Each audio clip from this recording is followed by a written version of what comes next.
By this time, Boyzone were huge. With millions in the bank, 15 top 3 hits and 20 million records sold, they only had America left to conquer. But in the time-honoured tradition of boy bands, someone had to throw a spanner in the works. We were finishing a European tour, and Ronan came in and he just said, "Listen lads, I want to talk to you."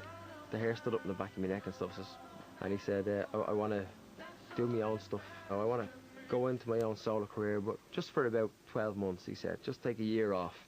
Ronan was always going to be the one in Boyzone. He was always the one with the sort of the coldest demeanour. He always just had the eyes of a killer. Myself and Shane were blue in the face going, "You're mad.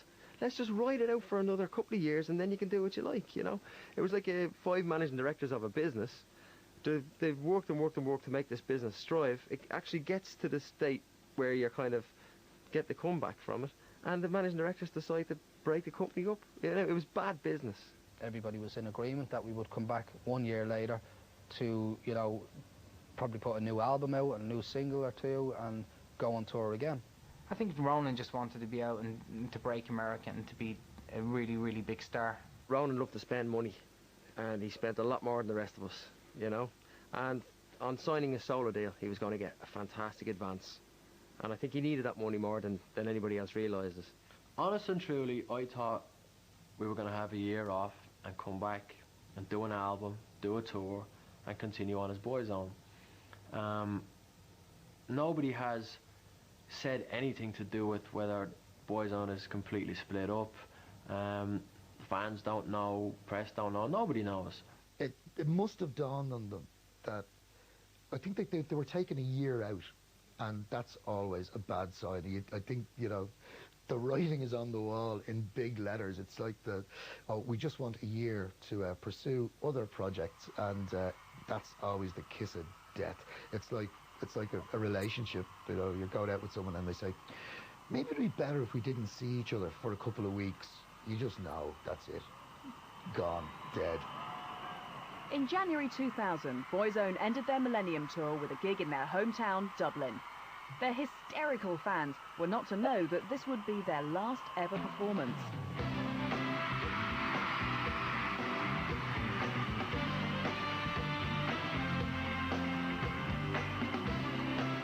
Last night on stage, I kind of knew myself. I said, this is the last time I'll perform with these boys. And right enough it was.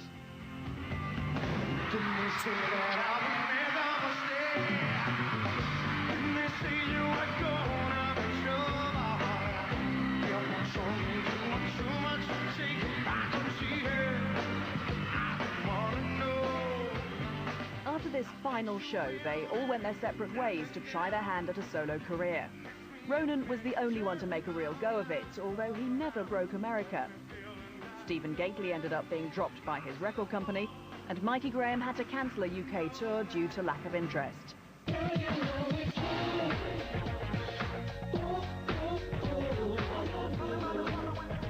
The single Keith and Shane released actually made fun of Boyzone and Ronan Keating. We just had a guy kind of say, "I've got something to tell you."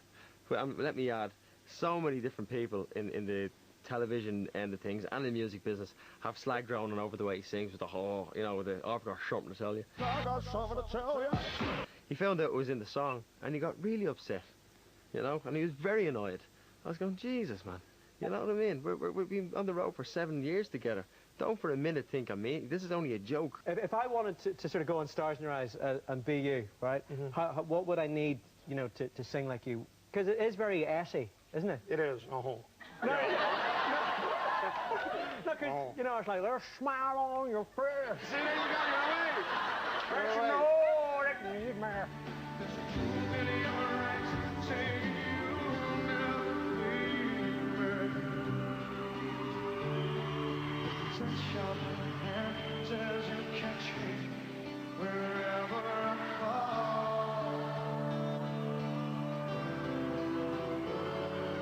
You say it best.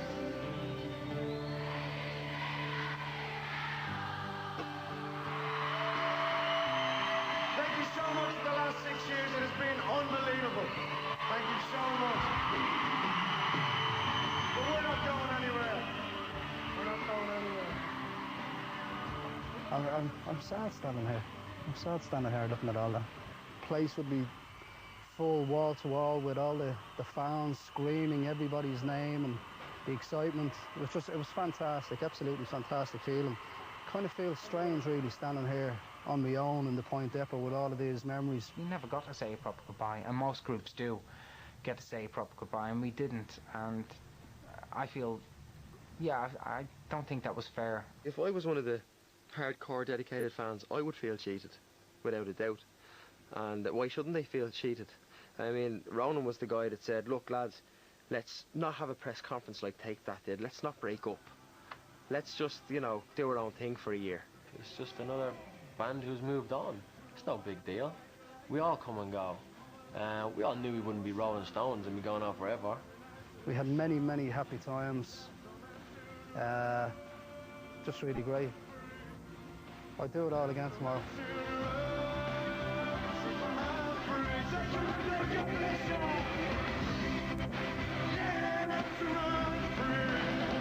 Next Sunday at 10:35, Smash tells the story of 80s girl band Bananarama.